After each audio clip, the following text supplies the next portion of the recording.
managing partner at Oswald Udyog. This is our factory and laboratory जहाँ पे anodizing के chemicals बनते हैं, टेस्ट होते हैं and यहीं से सप्लाई एंड एक्सपोर्ट होते हैं.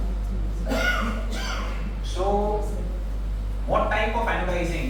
कौन से टाइप का anodizing is the most suitable for color anodizing? There are different types of anodizing. Type 2 anodizing जो है वो एल्यूमिनियम कलरिंग के लिए सबसे ज्यादा सूटेबल है. Type 1 is not suitable, chromic acid, क्योंकि उसमें कोटिंग बहुत थिन होता है, इतना थिन होता है कि जो पोर्स फॉर्म होते हैं वो कलर को एब्जॉर्ब नहीं कर सकते. और type 3 is hard coating. Hard coating defence में, ऑटो इंडस्ट्री में वेरी पॉपुलर है, रेलवेज में भी बहुत पॉपुलरली यूज होता है. बट हार्ड कोटिंग का क्या होता है, उसके लिमिटेशंस हैं, क्योंकि जो डेंसिटी ऑफ द पोर इतनी ज्यादा होती है कि ओनली ऐसे कलर जिनका मॉलिक्यूलर वेट बहुत कम है सिर्फ वही एब्जॉर्ब हो पाते हैं. अगर कलर के मॉलिक्यूलर वेट ज्यादा है तो उसमें एब्जॉर्ब नहीं हो पाता है वो film. So there is very limited use. Best for colour anodizing is type 2 anodizing. अब टाइप 2 एनोडाइजिंग किसे कहते हैं?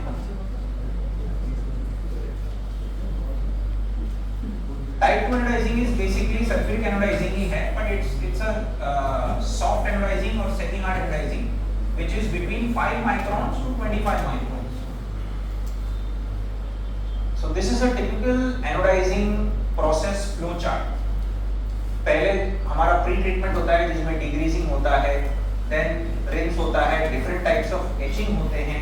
एचिंग में एक टाइम हो सकता है, मल्टी टाइम प्रोसेस हो सकता है, मैकेनिकल प्रोसेस भी हो सकता है, मैकेनिकल प्लस केमिकल कॉम्बिनेशन भी हो सकता है, इलेक्ट्रोकेमिकल प्रोसेसेस भी हो सकते हैं. हर प्रोसेस अपने आप में बहुत सारे वेरिएशंस दे सकता है हमें. Desmut is a way of clearing the edge का जो स्मट होता है उसको क्लीन करने का प्रोसेस है. Then anodizing, there are type 1, type 2, type 3 हमने देखा, बट टाइप 2 इज जिसका हमारा फोकस रहेगा. Rinse and then colouring. So colouring में भी there are different types of colouring. Organic dye colouring, inorganic colouring, electrolytic colouring. हमारा focus ज्यादातर organic और इनऑर्गेनिक पे रहेगा. इलेक्ट्रोलाइटिक का भी थोड़ी बात करेंगे हम. Rinse and then sealing. And then sealing is to seal the anodizing layer. So cleaners हैं, मोस्टली आजकल वाटर बेस्ड क्लीनर्स यूज हो रहे हैं. पहले सॉल्वेंट टाइप क्लीनर्स बहुत कॉमन थे, बट धीरे-धीरे because of pollution norms and safety norms की वजह से mostly people are using water-based cleaners today. They could be acidic or alkaline. Etching process में the most common ones are type 2 anodizing and color anodizing. में आजकल bright process जो है वो है कि hard anodizing और दूसरे में आपको matte finishes मिल सकते हैं, but bright finish अगर है तो only type 2 में ही होती है. So there are bright and chemicals. उसमें there is a chemical bright, there are electrochemical bright. Processes भी हैं, डिफरेंट प्रोसेस होते हैं. हर प्रोसेस का अपना एक सेमिनार हो सकता है, तो हम लोग इस पे ज्यादा फोकस नहीं करेंगे. We will move ahead. Matte finishes होते हैं, बेसिक कॉस्टिक सोडा का टैंक से होता है, एंड देन कॉस्टिक सोडा से जो प्रॉब्लम्स आते हैं उसको अवॉइड करने के लिए बहुत सारे एडिटिव्स आ गए हैं आजकल. तो वो एडिटिव्स को ऐड करके भी एचिंग प्रोसेस होते हैं जो कि बेटर मैट फिनिश भी देते हैं और लोअर पोल्यूशन और बेटर टैंक एफिशिएंसी देते हैं.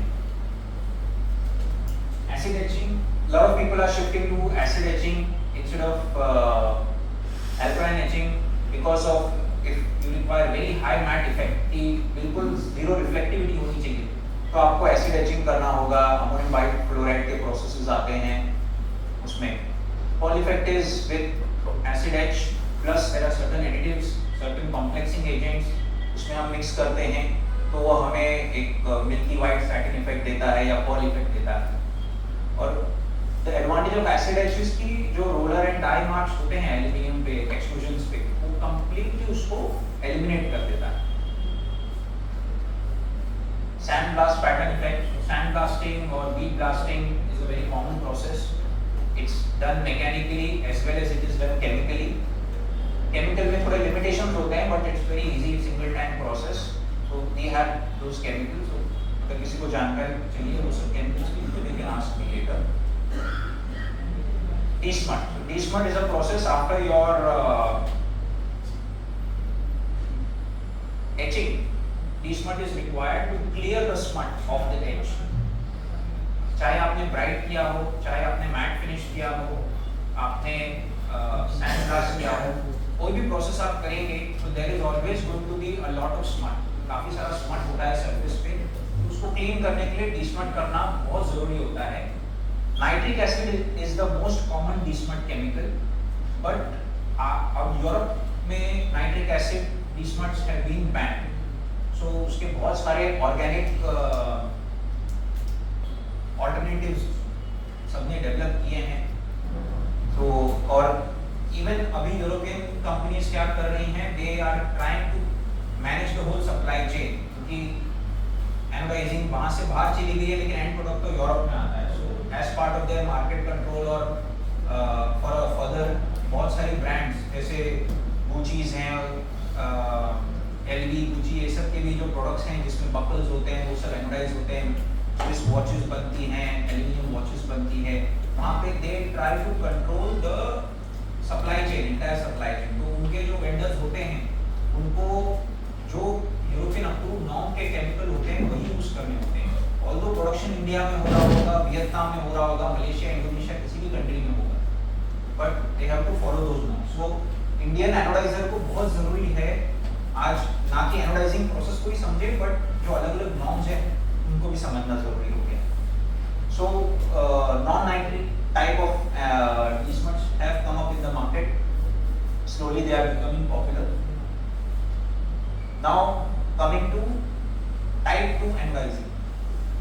Type 2 anodizing में H2SO4 यूज होता है 18 to 20%, voltage is 15 to 17 volts, current density is 1.5 ampere dm square. Lot of people operate at less than 1.5 ampere dm square. तो उससे क्या होगा कि कोटिंग का जो फॉर्मूला है वो चेंज हो जाता है। These are very standard, available everywhere. जिसको एनोडाइजिंग में इंटरेस्ट है या एक्सपेरिमेंटेशन बेसिस पे भी करना है, ये फॉर्मूला प्लीज आप कॉपी कर लीजिए। ये फॉर्मूला मैंने यहाँ दिया है, मैंने खुद डिराइव किया है। अब कैसे किया है, आउट ऑफ एक्सपीरियंस किया है। कोटिंग थिकनेस फॉर जो टाइप 2 एनोडाइजिंग कर रहा है, डेकोरेटिव एनोडाइजिंग करने के लिए अगर है, सो कोटिंग थिकनेस आपको कैलकुलेट करनी है या टाइम कैलकुलेट करना है कि कितने मिनट मुझे एनोडाइजिंग करनी पड़ेगी, तो वो इस फॉर्मूला से हो सकता है। So for example 0.3 into current density, which is 1.5 into 45 minutes, time in minutes, ये हमें दे रहा है 20 माइक्रो, 20.25 माइक्रो। 5-10% इसमें वेरिएंस हो सकता है, ये थियोरेटिक है, प्रैक्टिकली थोड़ा फर्क होता है, ये आपको 18 से 22 माइक्रोन मिलेगा।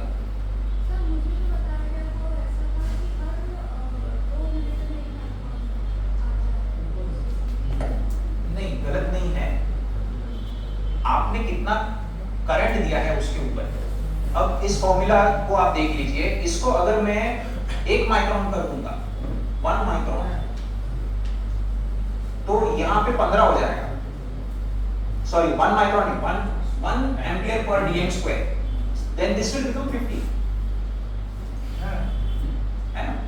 तो आप जैसे करंट डेंसिटी को कम करेंगे, आपका जो हार्डनेस है वो कम रहेगी।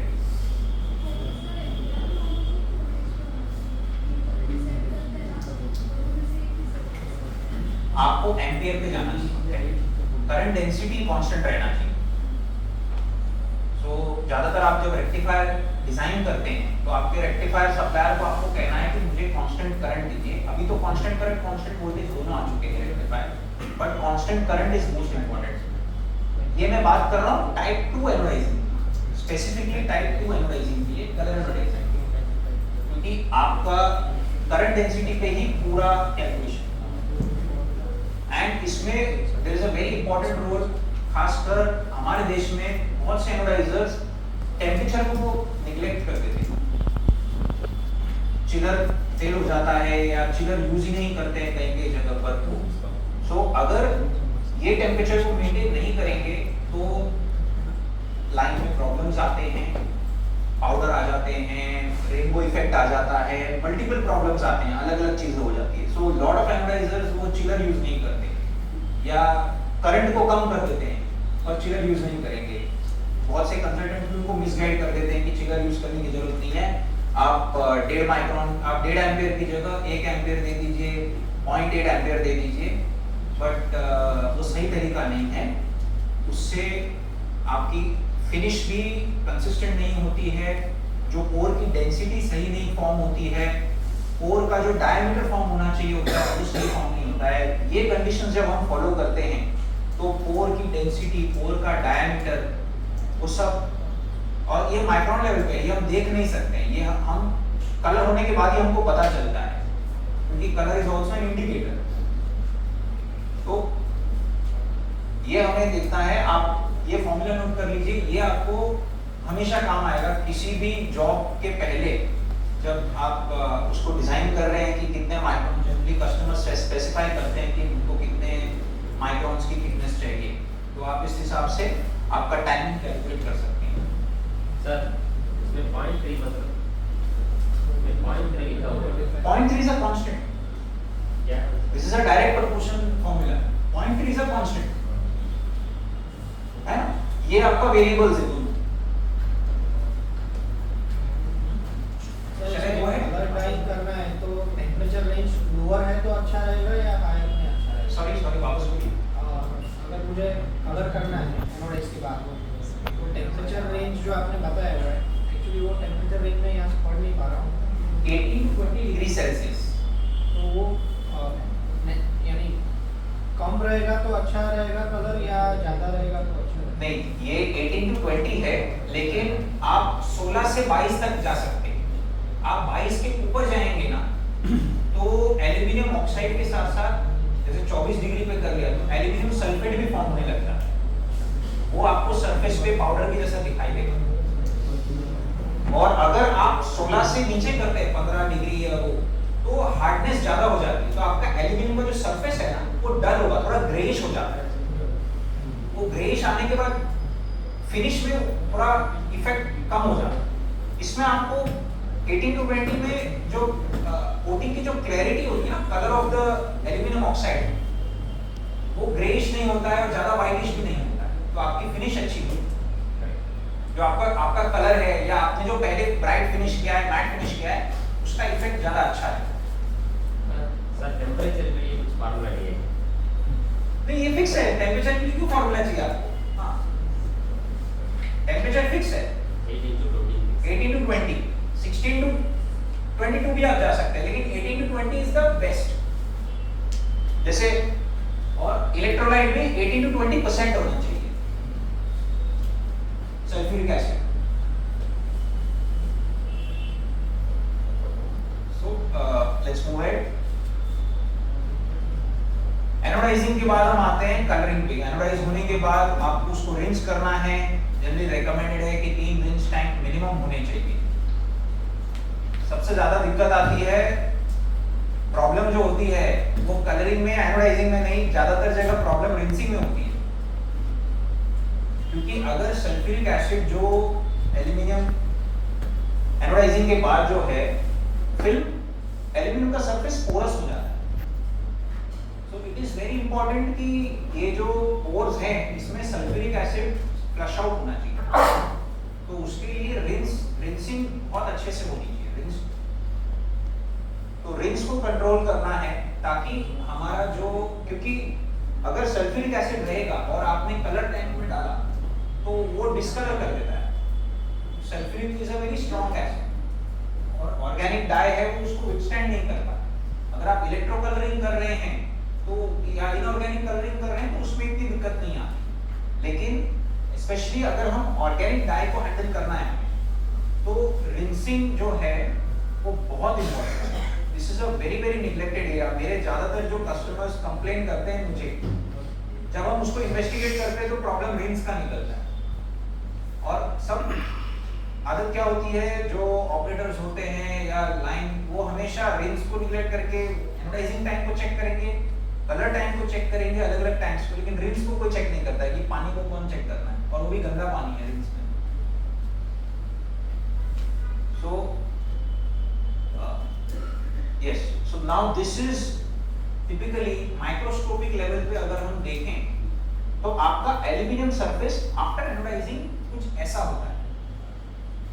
इस तरह के एल्यूमिनियम ऑक्साइड के पोर्स फॉर्म हो जाते हैं। एल्यूमिनियम ऑक्साइड का जो लेयर फॉर्म होगा it is a porous layer, और वो पोरस होने की वजह से उसमें जो डाई के जो मॉलिक्यूल्स हैं वो अंदर एंटर हो सकते हैं।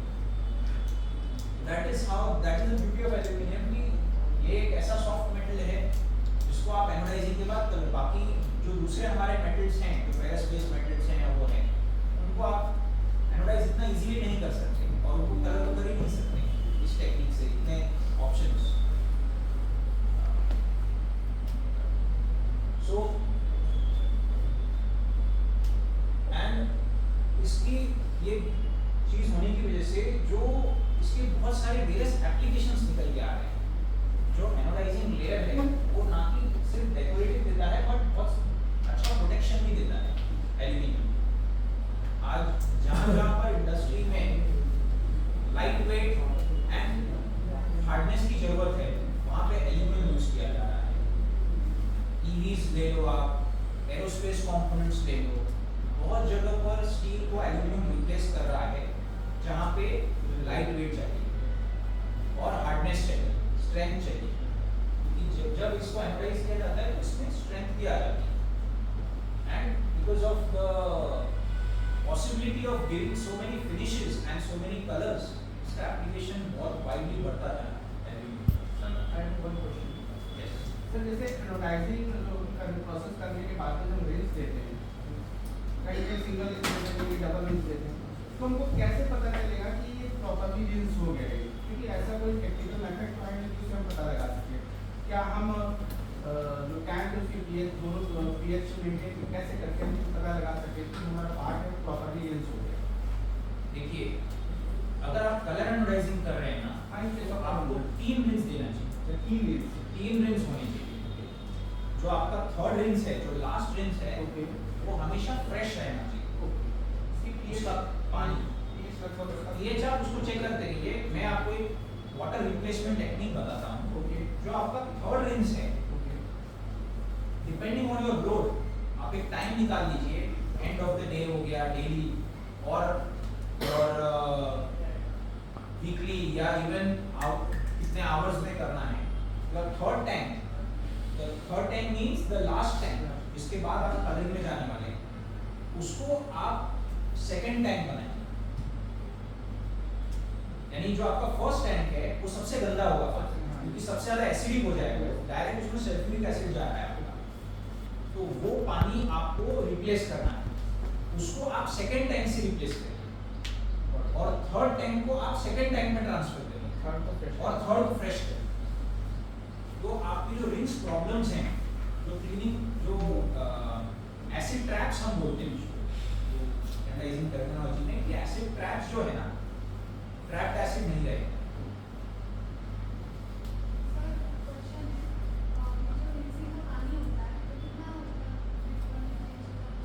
वो आपके लोड के ऊपर है। हाँ, अगर आपका लोड ज़्यादा है तो चेंजिंग फ्रीक्वेंसी ज़्यादा रहेगी, अगर लोड कम है तो चेंजिंग फ्रीक्वेंसी कम रहेगी। Totally depend on the load, वो मैं नहीं बता सकता, वो लोड के ऊपर, वो आपको करना है। आप कितना प्रॉब्लम फेस कर रहे हैं, वेरिएशन कितना आ रहा है आपके कलर में या उससे। कलर एक बहुत अच्छा इंडिकेटर है बताने के लिए कि इसको कैसे मैनेज करना है। इस टाइम में से जो आप देख करके निकालेंगे उसके बाद अपने को विजुअली पता नहीं चलेगा कि अपना ये पानी खराब हो गया या अच्छा है। विजुअली तो पानी को देख के नहीं पता नहीं, जो आप देख करके जो पार्ट में निकाला इस पैकेज से जो देखने वाले सर पीएच पीडीएस या डेंसिटी, कलर के टैंक में जाने के बाद ही पता चलता है, उसमें अगर वेरिएशन आ गए तो पता चलता है। पीएच पीडीएस या डेंसिटी से मेजर कर सकते हैं उसको। आप टीडीएस से वो सब कर सकते हैं, लेकिन रनिंग उसमें ना ऑपरेशन में वो इतना प्रैक्टिकल नहीं होता है। उस टाइम का टीडीएस सब वो भी कर सकते हैं उसमें, क्योंकि डेफिनेटली उसमें टीडीएस ज़्यादा होना है, उसका जो वाटर क्वालिटी पैरामीटर्स है वो सब आप चेक करेंगे तो हो रहा है। सो दिस इज हमारा शेड कार्ड है। मैं आपको बाद में मेरा शेड कार्ड भी दिखाऊंगा, मेरे बैग में ही रह गया, मुझे लाना था। If you can, it's there near the chair over there. So this is our shade card. ये हमारी कंपनी का है, और भी कंपनियां हैं मार्केट में, उनके भी शेड कार्ड्स हैं, आप देख सकते हैं। so many color possibilities are possible. अब ये है same shade का lighter shade and darker shade हमने बनाया है. There can be a lighter shade, a middle shade and a dark shade also.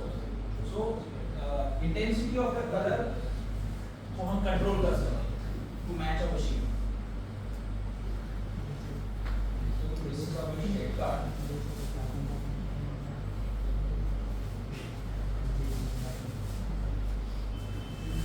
आप लोग देख सकते हैं उसको पास ऑन कर सकते हैं, फिर आप बाद में मुझे रिटर्न कर दीजिएगा.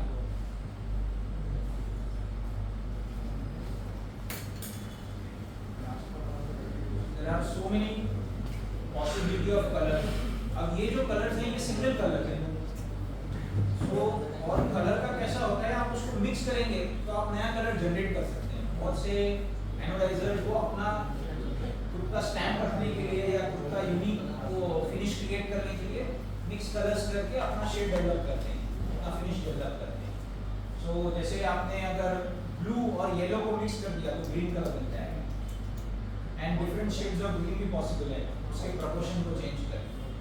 तो इस तरीके से होता है. आपने रेड और ब्लू को मिक्स कर दिया तो पिंक कलर बन जाएगा. सर वो कलर कितना माइक्रोन है? 100 को 20 माइक्रोन है. 100 को 20 माइक्रोन हो गया. हाँ, वो कलरिंग कलर का थिकनेस से कितना है? थोड़ा आगे जाने दीजिए मुझे, आपका क्वेश्चन का आंसर आएगा. सो अभी तो कलर हमने सिर्फ स्टार्ट किया है. अभी तो कलर में टैंक में मैं आपको घुमाऊंगा, फिर कलर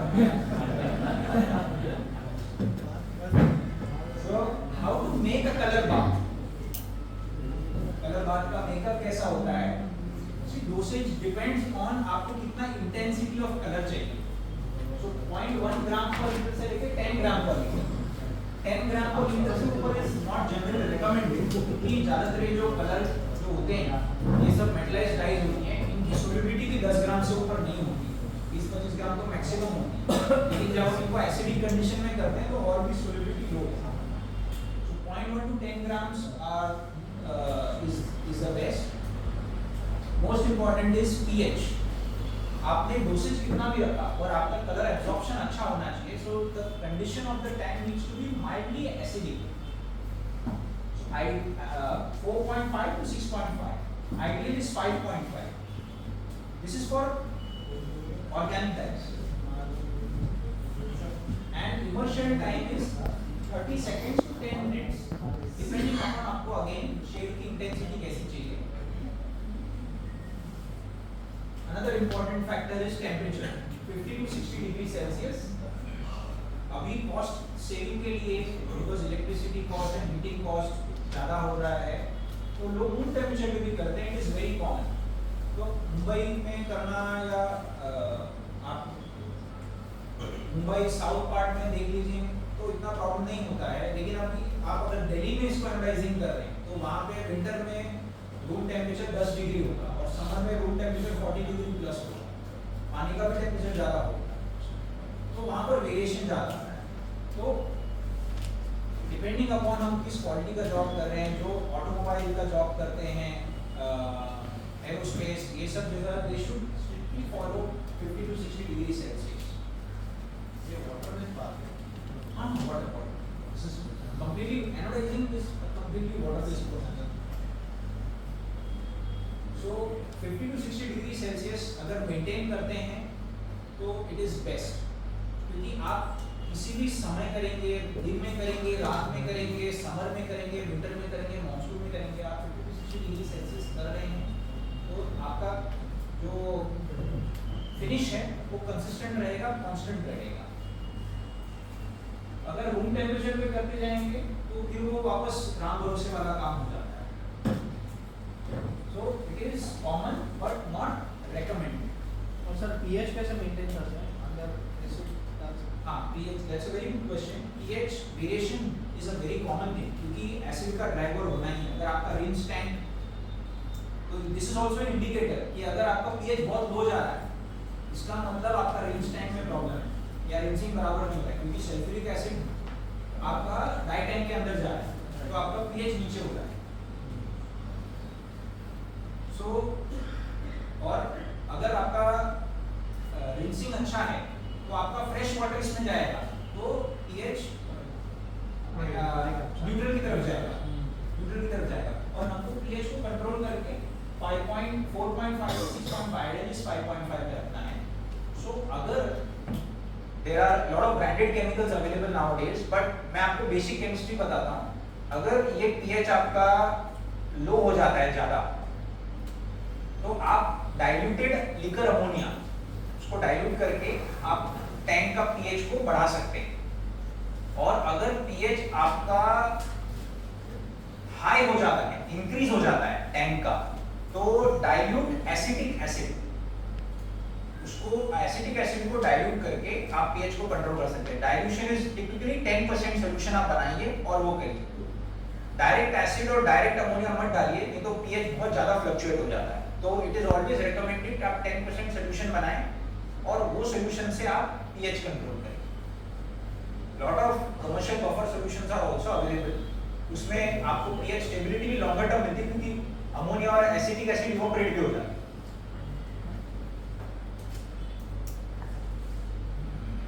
So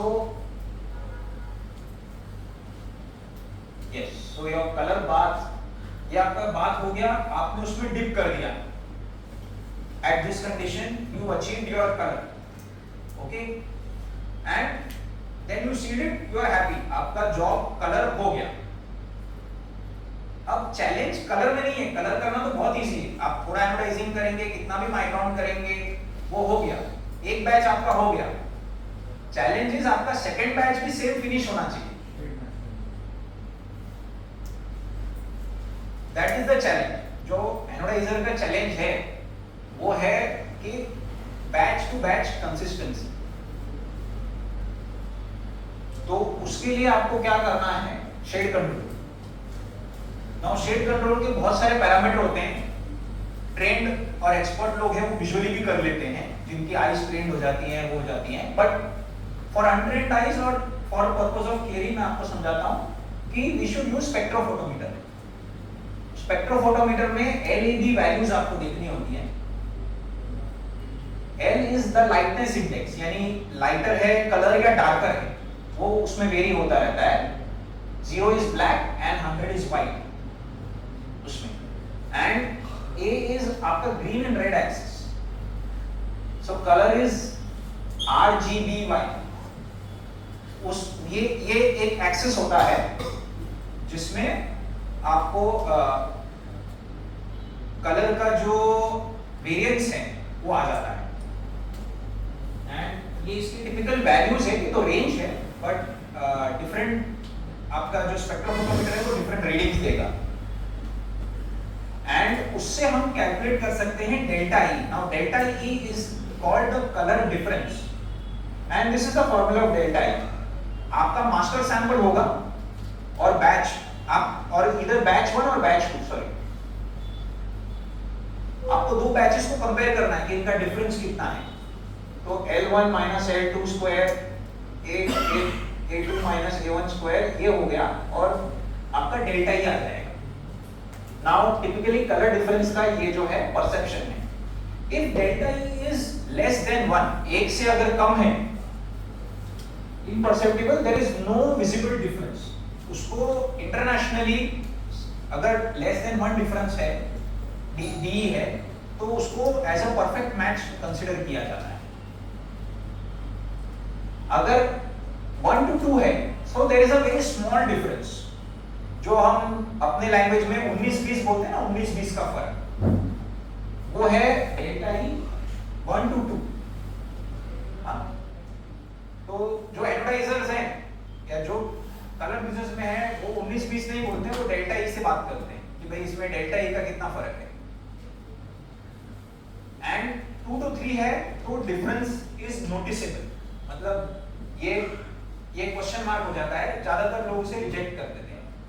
बहुत से कंपनीज डेल्टा ई 1 के ऊपर इंसिस्ट करते हैं कि डेल्टा ई 1 से नीचे ही रहना है आपको। Lot of customers accept delta E up to 2, 1.5 तक accept कर लेते हैं, but 2 के ऊपर तो ज्यादातर लोग मेरे एक्सपीरियंस में रिजेक्ट ही करते हैं।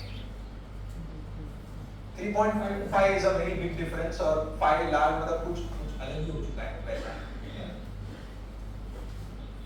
So this is very important to calculate। अभी ये आपको देख के लग रहा है इतना सब मेहनत करना पड़ेगा, ऐसा नहीं होता है। स्पेक्ट्रोफोटोमीटर्स आजकल बहुत अच्छे आ गए हैं और बहुत सस्ते आ गए हैं, तो वो सारे ये वैल्यू दे देते हैं आपको, ये कोई कैलकुलेशन करने की जरूरत नहीं है। एल ए बी और डेल्टा ई वो आपको दे देते हैं ऑलरेडी। ये तो for the purpose of learning हम इसको जानना चाहते हैं कि वो हमको क्या बताना चाह रहा है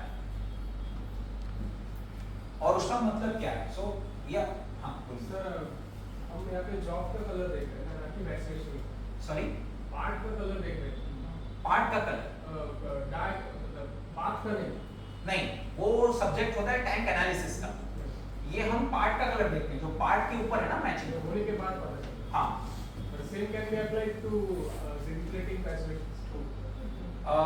sir I am not an expert. वो जो जिंक प्लेटिंग हाँ वो चेंज हो जाएगा, वो चेंज हो जाएगा। ये क्योंकि ये प्योर जो कलर के जो स्पेक्ट्रोफोटोमीटर था ना वो डिजाइन ही स्पेसिफिकली कलर के लिए करेगा।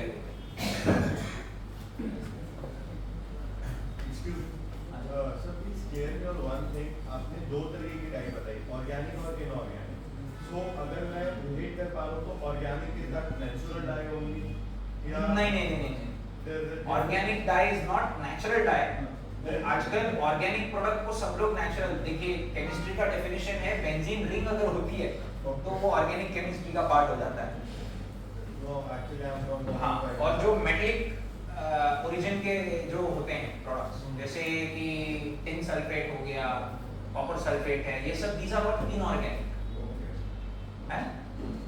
सो वो ऑर्गेनिक हम जो लेमन ऑर्गेनिक और वो नहीं बात कर रहे हैं अभी, हम केमिकल बिजनेस में तो हम तो स्पेसिफिकली आपको केमिकल टर्मिनोलॉजी से अपन बात करेंगे।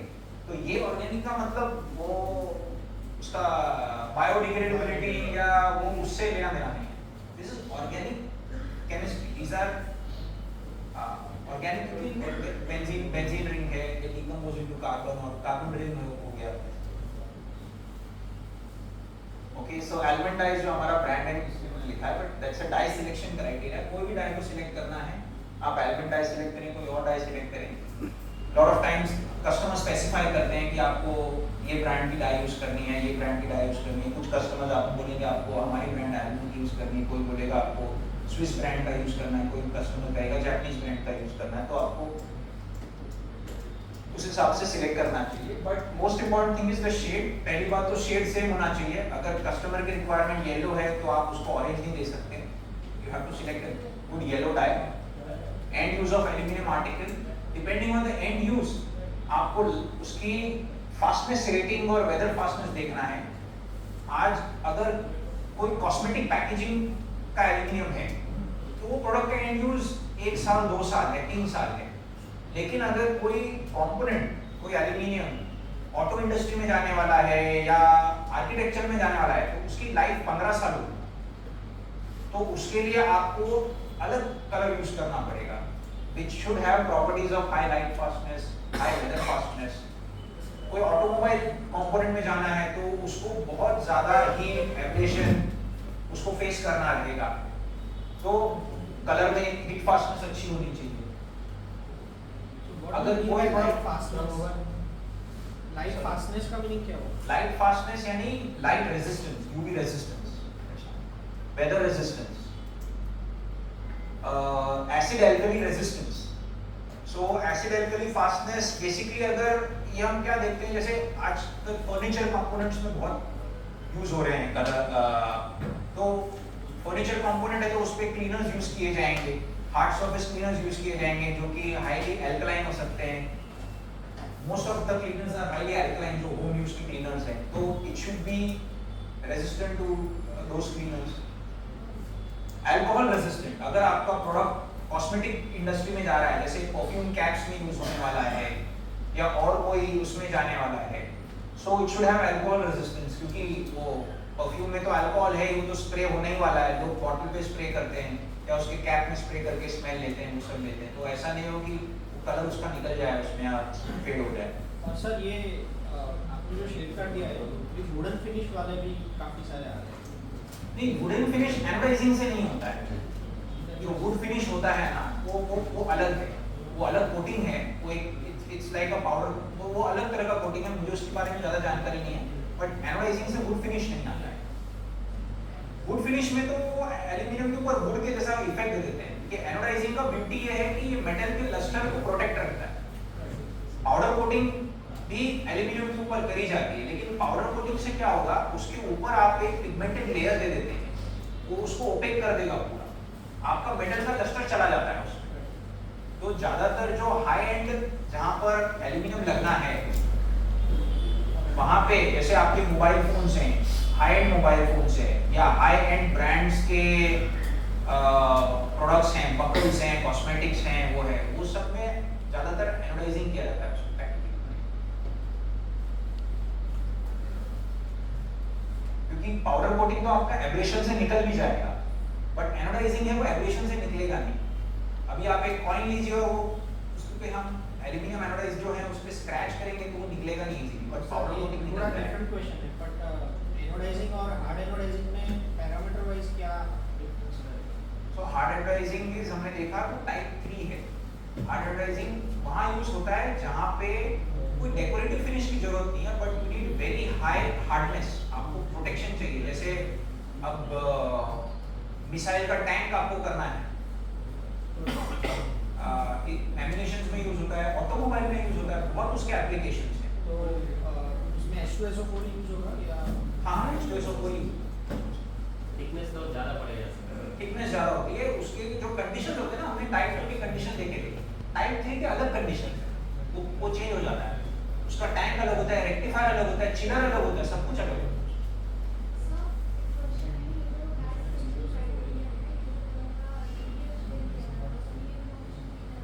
यस, इंफॉर्मेशन दी जाती है, वो TDS में आपको ये इंफॉर्मेशन मिल जाएगी कि उसकी लाइट फास्टनेस कितनी है, वेदर फास्टनेस कितनी है, या आप अपने सप्लायर से भी पूछ सकते हैं, जो भी सप्लायर होगा कि भाई इसके ये पैरामीटर्स हैं। बट जरूरी नहीं आपको हर क्राइटेरिया देखना, it depends on your application of your product कि आपके लिए इंपॉर्टेंट पैरामीटर क्या है। अगर मैं आपको आपको प्रोडक्ट WhatsApp इंडोर कर में यूज दूंगा। होने वाला है तो आपको लाइट फास्टनेस क्यों चाहिए, क्योंकि लाइट फास्ट डायोड यूज करेंगे वो महंगी मेरा है, नंबर ले लेना, आपको WhatsApp वहाँ कर cost दूंगा। बढ़ जाएगा।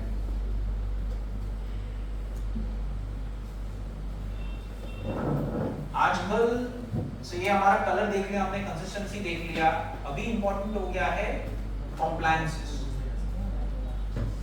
सो ये कॉम्प्लायंस में बोल रहा हूँ, this compliance are need to finish. ROHS जो है, RoHS compliant restriction of hazardous substance है।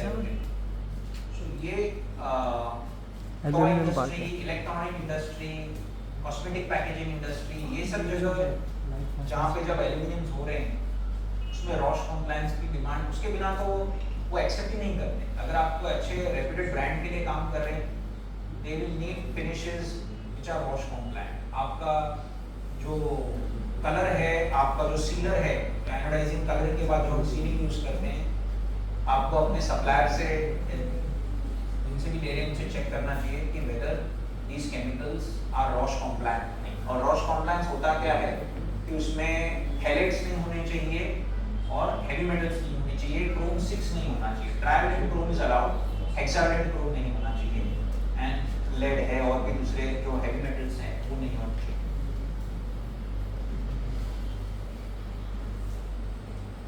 अब डाई-कास्ट एलॉय में भी आजकल फिनिश की डिमांड बढ़ रही है, स्पेशली ऑटोमोबाइल इंडस्ट्री से, लेकिन इसमें कलर के बहुत सारे लिमिटेशंस हैं। कलरिंग होती है इसमें और there are some specialised dye, हम वो बनाते भी हैं और भी कंपनियां बनाती हैं, बट हम उसमें बना रहे हैं और काफी सारे ऑटोमोटिव्स को हम दे भी रहे हैं। तो डाई कास्ट में भी कलरिंग इज पॉसिबल, बट जितनी ऑप्शन आपको प्योर एल्यूमिनियम में मिलेगी, जो 1000 सीरीज, 6000 सीरीज, 7000 सीरीज में जितना आप कलरिंग कर सकते हैं, उतना आपको 8012 और ये सब एडिटिव्स में, एलॉयज में आपको उतने ऑप्शंस, कलरिंग ऑप्शंस नहीं मिलते। सो इंडस्ट्री इतनी कॉम्प्लेक्स और ग्रो होती जा रही है, इतने लोग एल्यूमिनियम अडॉप्ट कर रहे हैं, so lot of people are nowadays asking for food grade coloring. Utensil companies भी बहुत सारे एल्यूमिनियम एनोडाइजिंग ले रही हैं। मैं वियतनाम गया था, वहाँ पे वो लोग का एक अलग तरीके का फिल्टर होता है कॉफी के लिए, वो स्टील में भी आता है, एल्यूमिनियम में भी आता है, और एल्यूमिनियम में वो अलग अलग कलर का देते हैं। तो वहां पे जो मेरा कस्टमर है वो फूड ग्रेड डाइज यूज कर रहे हैं उसके लिए. Even high-end cosmetic brands these days, they are asking for food grade colors. Toy industry is asking for food grade colors. Electronics में food grade की बहुत डिमांड है, because पूरा टाइम हमारे बॉडी से कांटेक्ट में रहता है. And electronics में तो specifications are very very tough. They want fluoride free, they want fluoride free. कि वो पावर बैंक है अभी, अगर उसके कोटिंग में क्लोराइड आयंस अगर हैं तो वो उन लोग इतना आगे देख रहे हैं कि there is a chance of 1 in a million, but still the industry wants to check it कि अगर क्लोराइड आयंस है हो सकता है वो डेटा को Cl- है तो वो डेटा को करप्ट कर सकता है या डेटा को चेंज कर सकता है. तो इतना वो लोग देख रहे हैं कि if it's in hard disk है या पावर बैंक है या पेन ड्राइव है वो सब है, और उसमें ये सब पे एल्यूमिनियम कहीं ना कहीं वो कोट करते ही हैं, यूज करते ही हैं. सो पैकेजिंग पेंसिल्स फूड ग्रेड का जनरल स्पेसिफिकेशंस क्या होता है? नो हेवी मेटल्स नहीं होने चाहिए, BIS कंप्लायंट फूड ग्रेड होना चाहिए, bright shades and food grade जो कलर्स हैं it can be used, but वो जनरली इंडोर में यूज होता है. आपके आउटडोर में तो फूड ग्रेड की डिमांड भी नहीं है ऐसी कोई, पर जनरली जो इंडोर है आपके जैसे कॉस्मेटिक्स पैकेजिंग होता है, टॉयज होता है, वो सब में तो वो तो वैसे भी इंडोर ही रहती है ज़्यादातर, आउटडोर एक्सपोजर होता नहीं. Now coming to electrolytic colouring. हमने ऑर्गेनिक कलरिंग को देख लिया, अब हम इलेक्ट्रोलाइटिक कलरिंग में आते हैं. So electrolytic colouring is very popular. आपने देखा होगा विंडो प्रोफाइल्स जो हैं, ज्यादातर जो एनोडाइज विंडो प्रोफाइल्स होते हैं उन पे पांच कलर्स आते हैं, और वो एक it's very commonly used chemical tin sulphate plus stabiliser होता है. उसमें लिमिटेड शेड्स हैं, 5 शेड्स आते हैं. लाइट शैंपेन जैसा कलर आता है, फिर ब्रॉन्ज के जैसे फिनिश आते हैं, ब्राउन होता है और ब्लैक.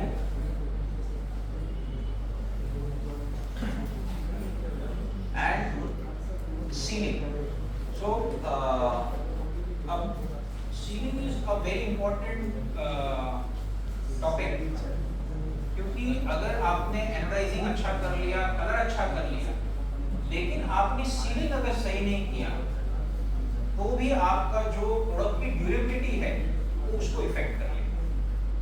सीलिंग का इफेक्ट आपको इमीडिएटली नहीं दिखता है, आपके प्लांट में जब प्रोडक्ट बन के रेडी होता है तब नहीं दिखता है, लेकिन वो उसकी ड्यूरेबिलिटी पे बहुत बड़ा इफेक्ट डालता है. क्योंकि एल्यूमिनियम का जो फिल्म है वो पोरस होता है, उसको सील करना बहुत जरूरी होता है.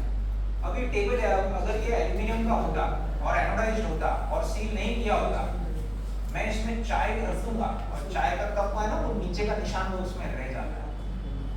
बट अगर वो और फिर आप उसको कपड़े से स्वाइप भी करोगे तो क्लीन नहीं होगा.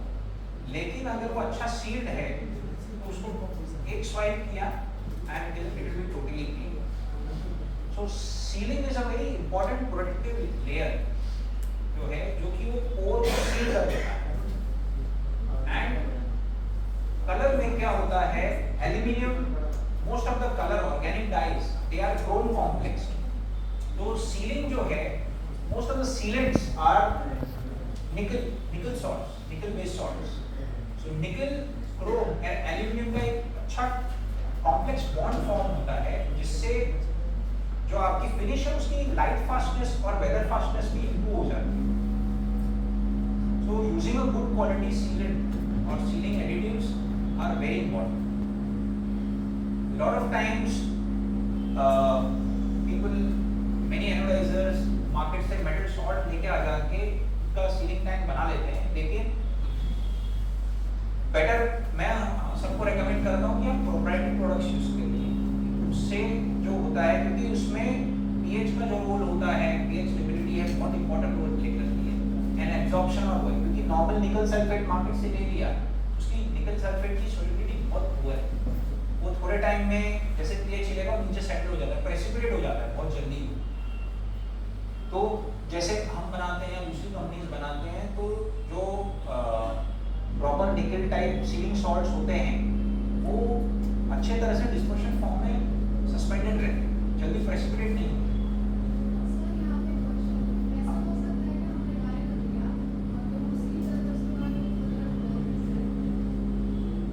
होता है, ऐसा होता है, कॉमन है ये चीज, उसको हम ब्लीडिंग भी बोलते हैं, bleeding of colour in the ceiling tank. उसका कारण ऐसा है कि आपका ceiling and colour is not compatible, that could be one issue.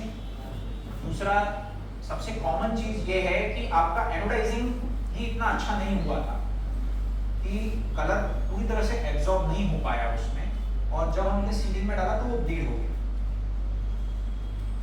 तो इसके मल्टीपल कारण हो सकते हैं, जो आपका कलर डल होने का या ब्लीड होने का आफ्टर सीलिंग। कलरिंग में तो आपको अच्छा दिख रहा था, लेकिन जब आपने सीलिंग में डाला तो वो ब्लीड क्यों हो गया?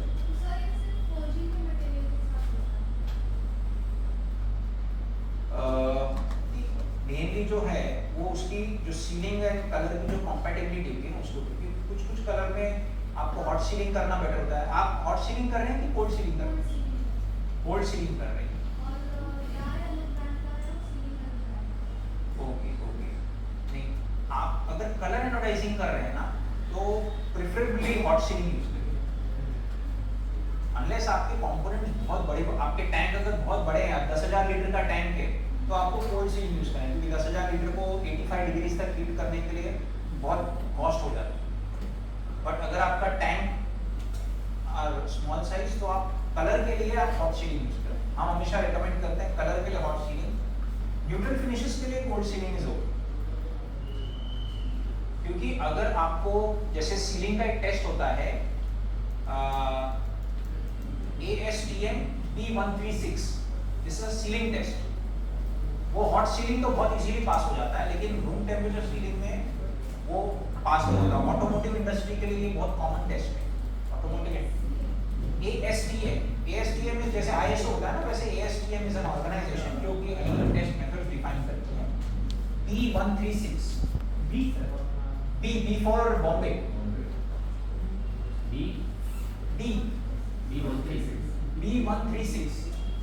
B136 है। फिर उनके अलग अलग वर्जन्स है, अभी 2018 2020 अलग अलग वर्जन्स होते हैं, but B136 is the directive, it's the directive.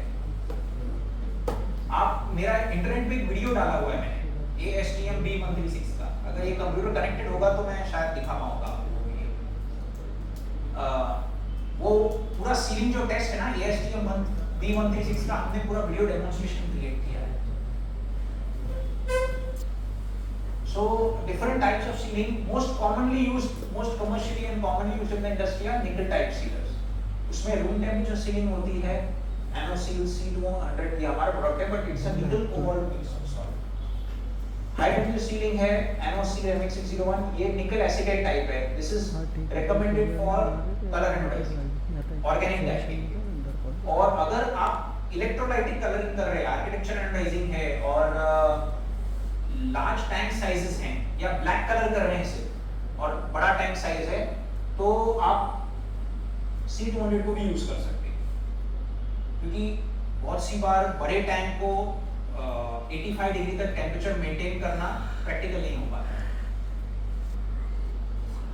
Then PTFE ceiling भी आजकल शुरू हो गए हैं, जहाँ पे ऑटोमोटिव इंडस्ट्री, एरोस्पेस इंडस्ट्री में बहुत यूज हो रहा है ये, जहाँ पे नॉन एब्रेसिव कोटिंग चाहिए।